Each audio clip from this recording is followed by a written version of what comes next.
जीवन में कष्ट ना आए, ये कैसे संभव है? आपके सत्कर्मों का फल आपको मिलेगा, लेकिन जो बुरे कर्मों का दंड आपको भोगना है उसको बिना भोगे छुट्टी नहीं है भैया, उसे भोगना ही पड़ेगा। माला जो करेंगे उसका फल अलग मिलेगा, लेकिन जो बुरे कर्म हम किए हैं उसका दंड हमें भोगना पड़ेगा। मछुआरों ने मछली को लाके बेच दिया और रसोई में जब मछली को काटा जाने लगा तो उसके पेट से बालक के रोने की आवाज आई और पुत्र के रोने के रुदन को सुना। तो मायावती नाम की एक दासी इनके यहाँ काम करती है, वो दासी दौड़ी दौड़ी आई और उस दासी ने कहा कि मुझे कोई पुत्र नहीं है, एक काम करो ये पुत्र मुझे दे दो। ये पुत्र तुम लोगे? बोले हाँ, मुझे कोई पुत्र नहीं है, मुझे दे दो, मैं पालन करूंगी। ये मायावती जो दासी है ना, ये कोई और नहीं, बोले कामदेव जी की पत्नी रति महारानी है। जब कामदेव को भगवान शंकर ने तीसरे नेत्र को खोल के भस्म किया ना, तो रति महारानी गई और भगवान शंकर से कहा कि प्रभु, देवताओं का काम बनाने के लिए मेरे पति गए थे और आपने उनको जला के भस्म कर दिया। तब भगवान शंकर को दया आई और भोलेनाथ ने कहा कि देवी तुम चिंता मत करो, अब नहीं, लेकिन द्वापर में जब कृष्ण आएंगे उनका विवाह होगा तो तुम्हारे पति उनके पुत्र बन के आएंगे और तुम दासी बन के आओगी और तब तुम दोनों का वहां मिलन हो जाएगा। आज वही प्रद्युम्न जी महाराज भगवान के पुत्र बन के आए और रति महारानी मायावती नाम की दासी बन के आई। दोनों के मिलन का संयोग आ गया है। पुत्र का पालन करने लगी। जब प्रद्युम्न जी धीरे धीरे बड़े हुए, एक दिन माता के भाव को बदला हुआ देखा तो पूछ बैठे, मैया आज आपके भाव में इतना परिवर्तन क्यों है? भाई नित्य तो मुझे बेटे के जैसा प्रेम कर रही थी, आज आपका प्रेम बदल गया। मैं कौन हूं और आप कौन हो, जरा परिचय दीजिए। तो दासी ने कहा कि महाराज आप भले न पहचान रहे हो, लेकिन आप भले न पहचानते हो, लेकिन मैं आपकी पत्नी हूं रति और आप मेरे पति कामदेव हो। भगवान शंकर ने मुझे यह वरदान दिया था कि द्वापर में तुम दोनों का मिलन होगा। किस कारण से मेरा जन्म हुआ? तो सम्रासुर को मारने की विधि बताई और अनेक महाविद्याओं में प्रद्युम्न जी को दासी ने निपुण किया। देवताओं ने प्रद्युम्न जी का संग दिया। स्वामी कार्तिकेय जी महाराज पधारे और जब कार्तिक भगवान पधारते हैं तो उनके साथ मिलके सुंदर सा युद्ध प्रारंभ हुआ।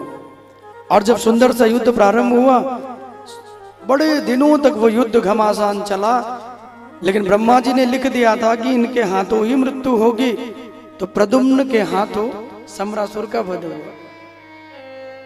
और जब सम्रासुर का वध हुआ, सारे देवताओं ने प्रद्युम्न पे फूलों की वर्षा की और रति महारानी इनको लेके सीधे द्वारिका में आई। यहां नारद जी ने रुक्मणी मैया को एक व्रत बता दिया। मैया ने 1 वर्ष तक व्रत किया। आज व्रत पूरा ही हुआ था, ब्राह्मणों का भोजन चल ही रहा था कि लेके रति महारानी कामदेव जी को पहुंच गई। आज प्रद्युम्न को लेके पहुंची, भगवान द्वारिकाधीश ने कहा कि देवी तुम्हारे गए हुए पुत्र को लेके स्वयं तुम्हारी बहू रानी आ रही है। तुम्हारे व्रत का फल देखिए, गया तो अकेले तुम्हारा बेटा, लेकिन बहू को भी संग में लेके आ रहा है। अब तुम्हें उसकी भी आवश्यकता नहीं पड़ेगी, दोनों को लेके आ रहा है। गुरुदेव भगवान कहते हैं उनको लेकर के चले। रुक्मणी मैया से सुंदर मिलन हुआ तो गया हुआ पुत्र भी इनको प्राप्त हुआ। एक और भगवान के विवाह का वर्णन आया जहां प्रभु को मणि की चोरी का कलंक लगा। हम लोगों के जीवन में कभी कोई कष्ट आ जाए, कोई संकट आ जाए तो हम लोग तुरंत भगवान को दोष देते हैं। अगर कोई काम बन गया तो हमने किया, बिगड़ गया तो भगवान ने बिगाड़ा। दोष देते हैं कि नहीं? बन गया तो कभी नहीं कहते नहीं नहीं गोविंद कृपा हो गई भैया, इतना सुंदर मकान मेरा बन गया, इतनी व्यवस्थाएं हो गई। लेकिन जैसे ही कुछ बिगड़ेगा तुरंत भगवान को दोषारोपण करेंगे। बनाया तो मैंने और बिगाड़ा तो कन्हैया ने, भगवान ने बिगाड़ा। यहां भगवान के 2 विवाहों का वर्णन आया और जहां मणि की चोरी का भगवान को कलंक लगा। परीक्षित ने कहा कि प्रभु क्या भगवान को भी कोई कलंक लगता है? क्या प्रभु भी जब ईश्वर हैं अवतार लेके आए तो सुखदेव जी ने कहा जब मानव बन के राम आए तो उनके जीवन में लाखों संकट आए और जब कृष्ण आए तो उनके जीवन में भी संकट ही संकट रहे। इसलिए मानव को कभी भी संकटों से घबराना नहीं चाहिए। जीवन में दुख आए तो धैर्य रखिए, प्रभु के चरणों का स्मरण करते रहिए, सनई सनई आपका वो दुख समाप्त होगा। लेकिन जब व्यक्ति के जीवन में दुख आता है ना तो बहुत जल्दी वो घबरा जाता है, बहुत जल्दी उसके मन में चिंता हो जाती है, बहुत जल्दी वो घबरा जाता है। गुरुदेव भगवान ने कहा कि राजन, सत्राजित नाम के एक यादव हैं जिनको भगवान ने सूर्य ने एक मणि दी है जिसका नाम है सेमंतक मणि। और उस मणि की इतनी महिमा है कि वो मणि जहां भी रहती है नित्य 7 बार सोना दान करती है। सत्राजित ने बड़ी सेवा की भगवान सूर्य नारायण की तो उनको एक दिन मणि प्रदान कर दी। बोले लेकर के मणि को जाओ अपने घर के मंदिर में रख देना, जहां भी ये मणि रहेगी कभी धन और वैभव की कमी नहीं होगी। कि आसीद सत्राजिता सूर्यो भक्तस्य परमा सखा अप्रीतस्तस्मै मणिं प्रादान् सूर्यतुष्टः सेमन्तकम्। मणि लेकर के आए, अपने घर में रख दिए और रोज मणि इनको सोना प्रदान करने लगे। और जब उस मणि के द्वारा नित्य इनको सोना मिलने लगा तो धन बढ़ा तो यश बढ़ने लगा, और यश बढ़ने लगा तो वैभव बढ़ने लगा। और जब वैभव बढ़ा तो जब भी किसी को कोई अनमोल वस्तु मिलती है ना तो उसे दुनिया में दिखाने का बड़ा मन करता है। तो इनका भी मन हुआ कि चलो भाई मणि को जरा दिखा के आए। अपने गले में मणि को धारण किया और सीधे पहुंच गए भगवान की सभा में।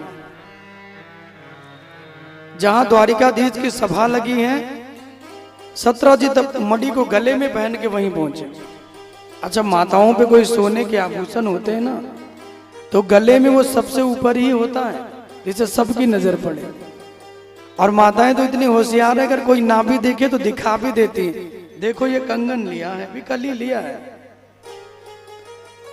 तो ना कोई देखे तो भी दिखा देती है। और ये मानव प्रवृत्ति है मेरे भाई बहन, कोई भी अनमोल वस्तु जब हमें मिलती है तो उसे दिखाने का बड़ा मन करता है। सत्राजित लेके पहुंचे भगवान की सभा में। किसी ने कह दिया कि मणि तुम क्या करोगे, इस मणि को द्वारिकाधीश को दे दो। तो उठे और तुरंत वहां से चले आए वापस। उनको लगा कहीं ऐसा ना हो द्वारिकाधीश मणि को मांग ले। तो जब वहां से वापस आए और घर में मणि को उतार के रख दिया, तो इनके छोटे भैया हैं जिनका नाम है प्रसेन। प्रसेन जी ने मणि को लिया और जंगल में शिकार के लिए चले गए। कि दिने दिने स्वर्ण भारा नष्टौ सृजति प्रभु न सन्ति मायिनस्तत्र यत्रास्ते भर्चितो मणि। दिन दिन स्वर्ण भार मिलने से इनका वैभव, इनका यश बढ़ने लगा। लेकिन जब प्रसेन जी उस मणि को लेके गए तो उस जंगल में एक सिंह के साथ उनका युद्ध हुआ। सिंह ने अपने पंजे को मार के प्रसेन के शरीर को फाड़ दिया। धराशायी होकर नीचे गिरे तो उस चमकती हुई वस्तु को सिंह ने अपने मुख में दबा लिया।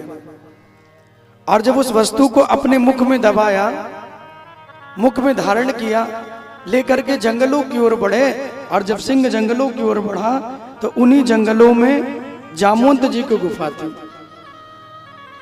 और जब जामवंत जी की गुफा के पास से वो सिंह निकला तो उनकी एक बेटी है जिनका नाम है जामवंती। जामवंती ने कहा कि पिताजी ये मणि मुझे खेलने के लिए चाहिए, ये मणि मुझे दिलाओ। जामवंत जी गए, एक मुष्टिका मारी, सिंह धराशायी हुआ, प्राण निकल गए और उस मणि को लिया और अपनी बेटी को उठा के दे दी। और जब उस मणि को अपनी बिटिया को खेलने के लिए दिया, बिटिया बड़ी प्रसन्न हो गई। और जब वो मणि उनको प्राप्त हुई तो आनंद जी, जब वो मणि उन्हें मिलती है, बेटी उस मणि को रख के खेलने लगी। और बहुत बहुत अभिनंदन, एक बार जोरदार करतल ध्वनि से अभिनंदन करें। आपका बहुत बहुत आभार, बहुत बहुत अभिनंदन। माननीय श्री तेज नारायण पांडे जी, पवन पांडे जी का आगमन हुआ है। जोरदार तालियां आपके लिए हो। बहुत बहुत आभार, बहुत बहुत अभिनंदन आपका। जब उस मणि को जब धारण किया तो समय बीत गया तो सत्राजित को लगा कि मेरे भाई को मरवा के कृष्ण ने मणि को छीन लिया। मुझे लगता है कि उस मणि को कन्हैया ने चुरा लिया। और जब भगवान पे मणि की चोरी का कलंक लगा, पूरी द्वारिका में बात फैल गई। एक से दूसरे ने कहा, तीसरे ने कहा, और धीरे धीरे करके पूरे नगर में हल्ला हो गया। और जब पूरे नगर में हुआ और भगवान को इस बात का पता चला तो अपने कलंक को मिटाने के लिए भगवान चले। जामवंत जी की गुफा में जब प्रभु आए और जैसे ही मणि को भगवान उठाने के लिए चले, बिटिया ने कहा कि अरे पिताजी मानो आया मानो। और जामवंत जी दौड़े और भगवान के साथ युद्ध करने लगे। और एक दो दिन का नहीं बल्कि पूरे 27 दिन बीत गए। 27 दिनों तक युद्ध होता रहा, चलता रहा, चलता रहा। 28वें दिन भगवान ने इनकी छाती पर एक मुष्टिका मारी। और जब एक मुष्टिका मारी तो नीचे गिरे और आज कृष्ण बन के नहीं बल्कि राम रूप में दर्शन कराया। बोले राम लला सरकार की जय हो। आज कृष्ण बन के नहीं बल्कि राम के स्वरूप में दर्शन दिया। और जब राम रूप में दर्शन दिया, जामवंत जी महाराज जो सुंदर दर्शन को करके गदगद हो गए। भगवान राम के चरणों में प्रणाम करके कहा कि प्रभु, मेरे जीवन में बड़ा सौभाग्य जगा जो आप मुझे दर्शन देने के लिए आए। और मैं कितना अभागा, कितना पापी कि मैं आपसे युद्ध करता रहा। एक दिन भी आपने मुझे बताया नहीं, एक बार भी आपने मुझे बता दिया होता। भगवान राम के रूप में कृष्ण ने कहा कि हे जामवंत, आप मेरे परम भक्तों में एक भक्त हो। और जब त्रेता में भगवान राम ने रावण से युद्ध किया, युद्ध के बाद जब सीता जी को लेके लौटने लगे ना, तो सब लोग तो प्रसन्न थे लेकिन जामवंत जी नहीं प्रसन्न।